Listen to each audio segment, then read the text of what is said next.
Alors bonjour et bienvenue à la rencontre de la parole. Bonjour. On débute avec une petite prière, Caroline? Oui. Oui, tu veux nous le faire? Oui. Alors, Père, je juge facilement les autres au lieu d'être plus vigilante sur mon propre comportement. Je veux te recevoir dans mon cœur aujourd'hui.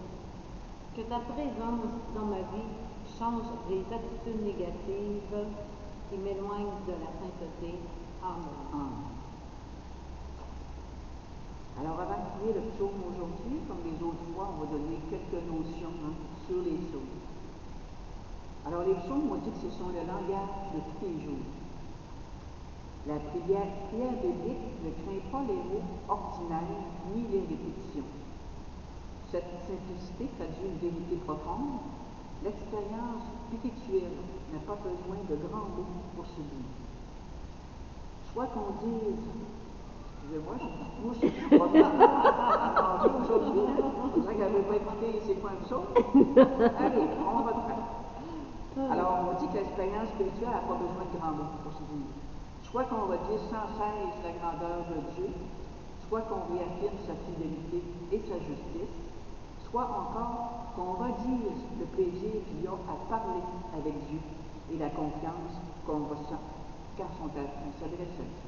Eh bien, elle est fidèle, elle au moins. Alors, à travers des mots simples, l'esprit libéré reste tourné vers l'essentiel. L'essentiel, c'est qui? C'est Dieu. Tu es d'accord avec ça? Oui, très d'accord. Alors, on va prier le psaume d'aujourd'hui, qui est le psaume 86-87. D'accord. Le refrain, Dieu est avec nous. Elle est fondée sur les montagnes saintes. Le Seigneur aime les portes de Sion plus que toutes les demeures de Jacob. Pour ta gloire, on parle de toi, ville de Dieu. Dieu est avec nous. Je cite l'Égypte et Babylone entre celles qui me connaissent. Voyez-il la Philistie, l'Éthiopie, chacune est née là-bas. Dieu est avec nous. Mais on appelle Sion ma mère, car en elle tout homme est né. C'est lui, le Très-Haut, qui la maintient. Dieu est avec nous. Est avec nous. Au registre des peuples, le Seigneur écrit, chacun est né là-bas. Tous ensemble, ils dansent et ils chantent en toi, toutes nos sources. Dieu est avec nous. Alors, je vais vous partager le commentaire sur ce psaume. On dit que le psaume y annonce l'avènement du temps où les gens gentils, c'est-à-dire les païens, quel que soit leur lieu de naissance, feront partie de la cité royale d'Israël. Israël, dont la capitale est Sion, Jérusalem.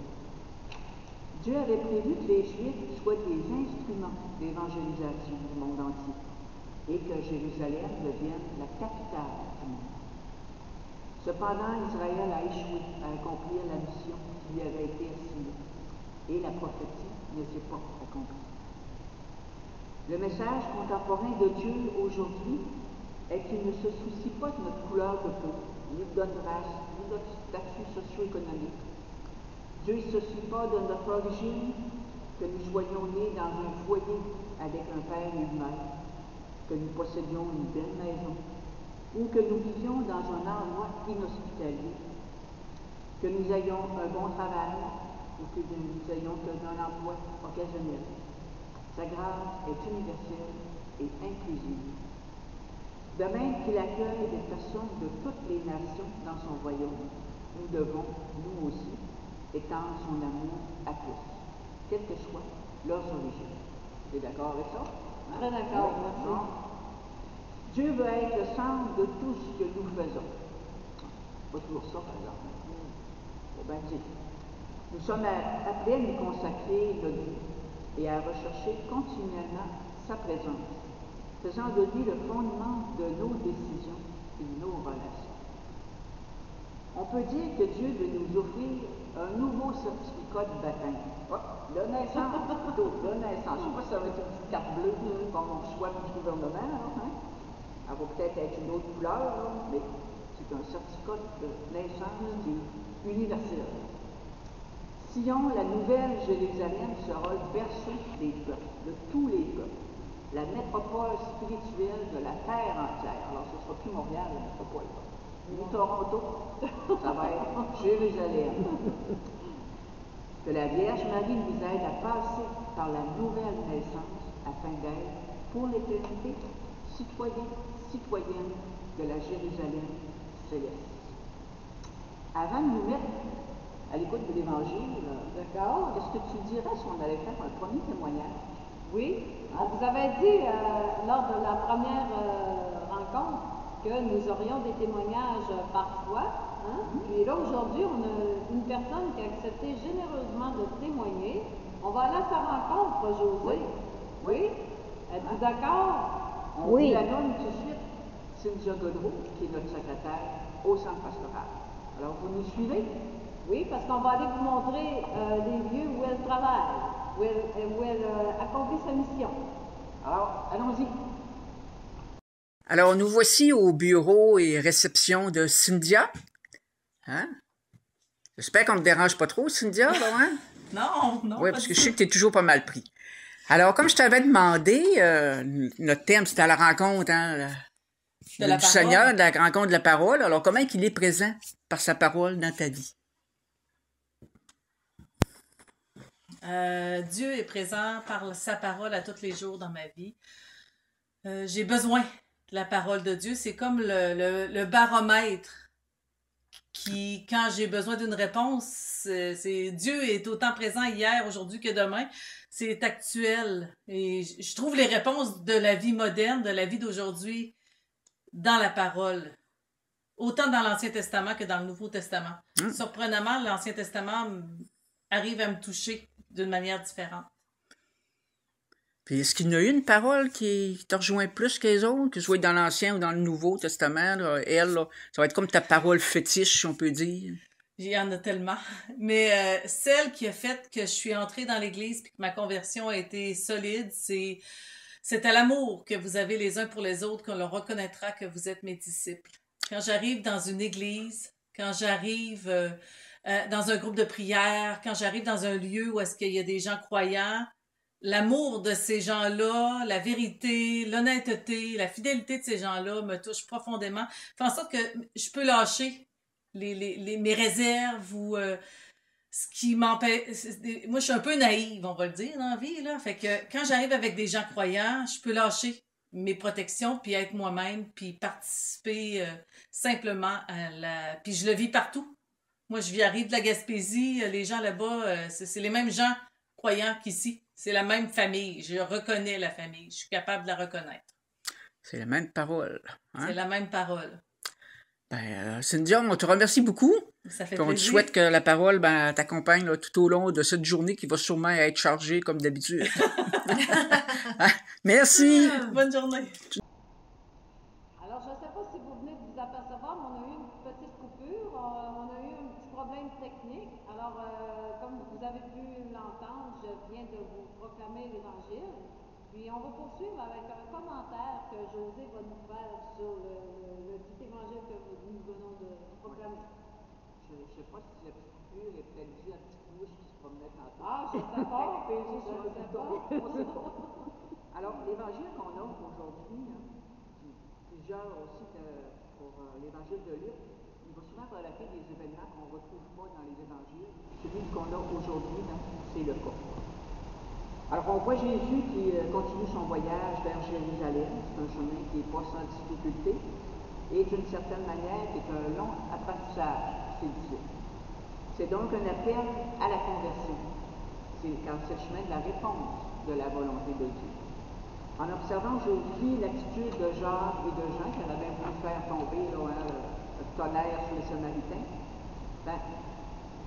on voit que Jésus va leur donner une petite leçon. Hein? Il va leur réprimander, leur faire comprendre que leur proposition n'a pas de sens. Puis même, elle a dû offenser Jésus. Probablement même plus que ce que les Samaritains ils voulaient faire. Mais on sait que le Christ est venu pour le pardon. Tu es d'accord avec ça? Oui, Oui. d'accord. Alors, il n'est pas venu pour mourir par amour pour les hommes et les femmes d'hier, d'aujourd'hui et de toujours. Il est venu ici pour nous sauver. Sauver et nous amener vers le ciel, dans le royaume. Et on doit se souvenir que la patience de Dieu envers nous, il l'est pas mal, pas mal plus que nous autres. Et si on veut l'imiter, si on veut avoir accès à ce royaume-là, ben, il faut nous aussi apprendre de cette patience puis la développer envers nos frères et nos sœurs. Ça, ben, on ne répond pas toujours à cette grâce-là. Non. Et des fois, là, ouais, c'est le ressentiment, la rancœur qui nous habite, tout ça. On a envie, bien des fois, là, quand on regarde tout ce qui se passe dans le monde, de demander au Seigneur de faire la même chose que Jacques et Jean ont demandé. Faisons tomber le tonnerre sur, on nommera pas sur quel pays, mais on en a quelques-uns, dans notre pensée. Dieu désire le salut de tous les humains, puis il a donné son Fils, il a fait mourir sur la croix, c'est pour nous tous. C'est pas rien pour ceux qui sont gentils, qui sont bons, qui font tout correctement, c'est pour tout le monde, sans exception. Et on peut se compter dans cette exception-là. Dieu épuise toutes les possibilités de se rapprocher de chaque personne qui attend avec une patience divine le moment où chaque cœur s'ouvrira à sa miséricorde. Le texte dit que Jésus a un visage déterminé. Il n'a pas peur, il sait c'est quoi qui l'attend, et il continue quand même à avancer. Alors ça dit sa ferme décision de l'Éther en accomplissant sa volonté rédemptrice. Sur la croix, il dira tout est accompli. La parole de Jean. Le Seigneur a vécu pour accomplir la volonté du Père. Il a maintenu cette attitude de fidélité jusqu'au bout. Le bout, on le sait, c'est la mort sur la croix. Nous aussi, nous devons vivre ainsi, même si nous rencontrons souvent des oppositions, des rejets, du mépris, la marginalisation même sur notre chemin vers Dieu par notre fidélité au Seigneur, par notre fidélité à sa parole, la rendre présente dans notre vie, un peu comme Sylvia fait dans sa vieillesse. Le pape François a dit le véritable progrès dans la vie spirituelle ne consiste pas, à multiplier les extases, mais à savoir persévérer dans les moments difficiles. Marcher, jamais laisser tomber. Si tu es fatigué, arrête-toi un instant et recommence à marcher avec persévérance. Alors, on va peut-être demander la grâce, que ce que le pape disait, on soit capable aussi de le faire, marcher avec persévérance, même si bien des fois, on a envie de tout arrêter cela, puis de s'asseoir, puis de laisser faire. Alors, marcher avec persévérance. Prions. Veux-tu la faire, s'il vous plaît? Oui. Merci, José, pour ce beau commentaire. Seigneur Jésus, je désire configurer toute ma vie à ton évangile. Apprends-moi à pardonner du fond du cœur. Passe au feu de ton amour mes critères, mes réactions arrogantes, tout ce qui m'empêche de marcher pleinement à ta suite et à tout faire par amour. Amen. Alors, as-tu quelques intentions de prière? On n'en a pas reçu, mais je pense que quand on regarde l'actualité, on peut toujours porter dans notre prière tous les Palestiniens, ce qui vit, particulièrement les enfants, parce que là, c'est pas juste de la guerre qui meurt, c'est aussi de la faim, d'être affamé. On peut penser aussi au peuple ukrainien, pour qui c'est pas fini non plus. Il y a tant de situations dans le monde qui ont besoin de nos prières, fait que faut pas lâcher. En fait, François, il disait marcher, mais nous, on peut dire prier, puis lâchez pas. Persévérer, puis je pense qu'à un moment donné, cette prière-là, elle va finir par toucher des cœurs, peut-être les amener à se convertir. C'est pour tous les enfants qui vivent la guerre, toutes les femmes, toutes les personnes, peu importe où on demeure, on doit porter toutes les personnes qui souffrent de la guerre.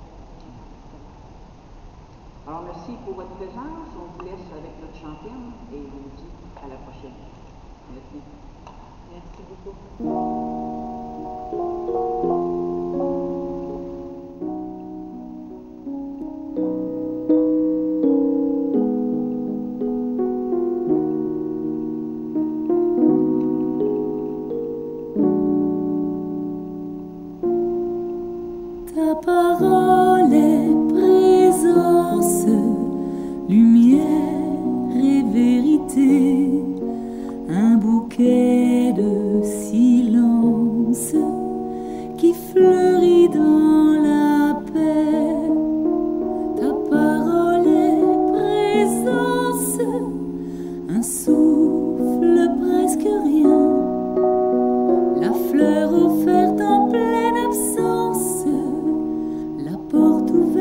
d'un jardin. Ta parole est présence, lumière et vérité, un bouquet de silence qui fleurit dans la paix. Ta parole est lumière, une lampe la nuit, en plein désert une rivière, un arbre mort qui refleurit. Ta parole est présence, lumière et vérité, un bouquet de silence qui fleurit dans la paix. Tendresse d'un message, de savoir que tu viens dans la prairie de nos visages, que tu embrasses aussi le mien. Ta parole est présence, lumière et vérité, un bouquet de silence qui fleurit dans